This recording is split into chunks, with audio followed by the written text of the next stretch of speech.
It is 3 days of lost revenues so far for sea sports companies hoping to bank on a 3-day weekend of activities. And likely several more of these days will come before the worst is over.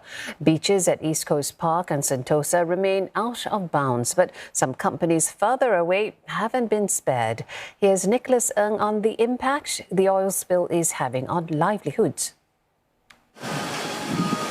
Cleanup efforts may be ramping up, but 3 days into the oil spill, the impact is already cleaning out revenues for businesses that rely on these shores. Unlike areas closer to the spill that have been closed for cleanup, this coastal business is still accessible, but no one is taking the chance. Well, it affected our business. Our Saturday business is gone, Sunday business is gone, today business is also gone.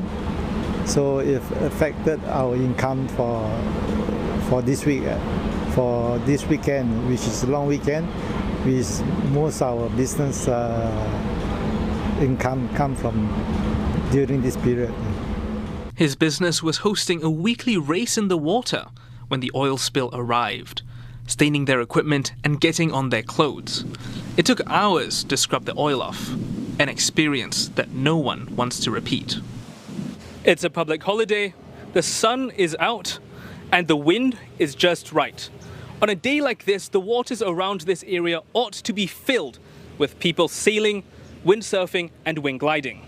But instead, the equipment is here and the people are not. Nearby, as the sun sets over East Coast, beaches remain off limits, and the Sea Sports Centre there is getting no reprieve. It's terrible. We suffered almost like 80 to 90% loss of income revenue, particularly for our rental, sea sport equipment rental and costs. So no one is going out at sea too, and including our F&B, as no one is also patronizing it as well. So it's almost a complete loss for us today.